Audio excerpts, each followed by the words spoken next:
Buenas tardes. En este video hablaré acerca de los Incoterms y la implicación que tienen en el comercio internacional y las negociaciones de compra y venta que se dan de manera internacional.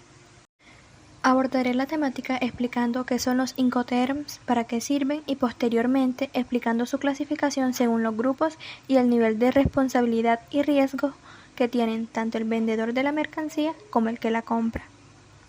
Los Incoterms son términos que son utilizados en las operaciones de compra y venta internacional.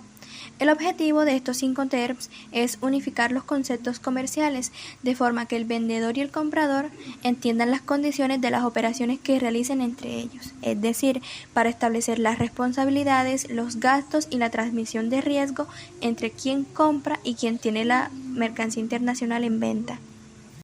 Podemos observar qué Incoterms se utilizan en cualquier modo o tipo de transporte y cuáles se utilizan en vías marítimas. Estos Incoterms presentan una clasificación y una escala de responsabilidad y riesgo desde una escala inferior a una superior. Es decir, en toda la distribución hay diferentes etapas y se posicionan así para determinar hasta dónde llega la responsabilidad y riesgo que deben asumir tanto el vendedor como el comprador. Debemos tener en cuenta que cada 10 años se actualizan los términos de negociación internacional.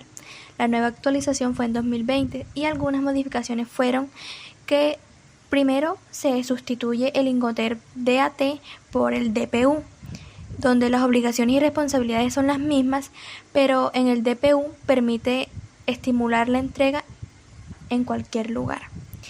Y además se establecen nuevas condiciones en la contratación del seguro para los Incoterms CIF y CIP. El primer Incoterm es el Earthworks, o también llamado en fábrica. Es el que menor responsabilidad y costos tiene.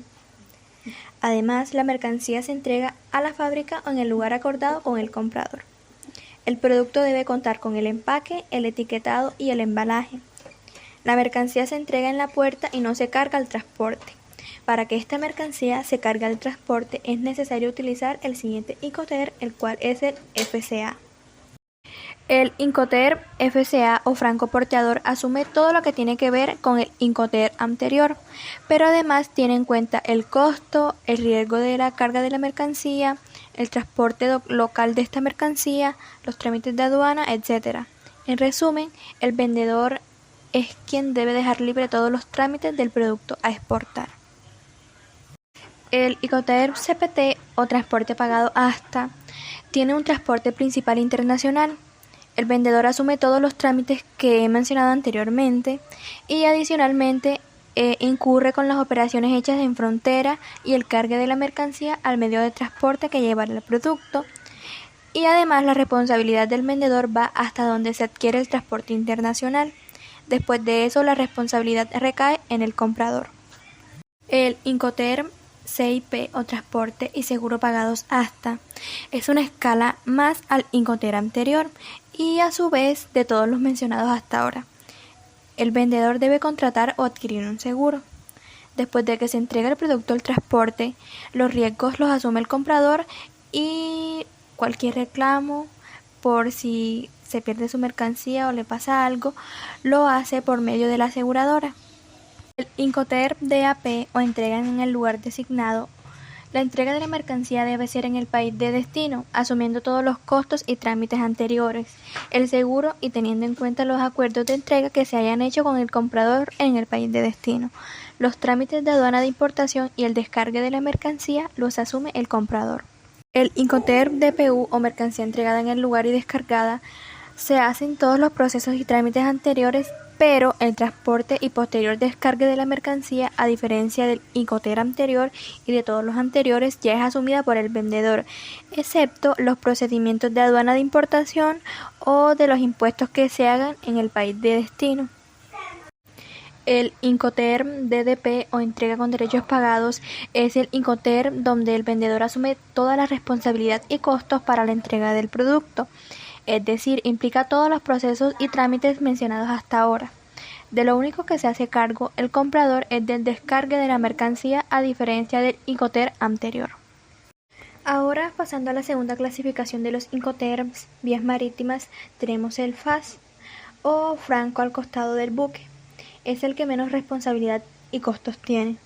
La mercancía está en el puerto del país de origen libre para el despacho, que ya debe tener todos los trámites para poder ser exportado, es decir, operaciones portuarias. Y el comprador es quien tiene la responsabilidad del medio de transporte y seguros. El Incoterm FOB o franco a bordo. La mercancía debe estar descargada en el buque. Aquí se aplican los procesos anteriores, pero se asumen también los gastos del medio de transporte. De ahí en adelante, la responsabilidad es del importador. El Incoterm CFR o costo y flete asume todo lo anterior y adicionalmente el flete marítimo internacional, y la responsabilidad termina hasta el cargue de la mercancía. Los seguros de la mercancía y posterior descargue y procesos aduaneros son asumidos por el comprador. El Incoterm CIF o costo seguro y flete, a diferencia del Incoterm anterior, debe adquirir un seguro sin dejar de lado los procesos de trámites anteriores, y una vez se carga la mercancía, corre por cuenta del comprador, es decir, el comprador debe hacerse cargo de los procesos de aduana de importación, de transporte y de descargue. Añadiendo a lo que acabo de explicar, es importante destacar que estos Incoterms son regulados por la Cámara de Comercio Internacional con el objetivo de facilitar la comprensión de las obligaciones y condiciones de la compra y venta internacional de mercancías, como lo mencioné anteriormente, y esta Cámara de Comercio Internacional de paso crea y renueva los Incoterms existentes. Espero que lo explicado sea de entendimiento para quienes vean este video. Muchas gracias por su atención.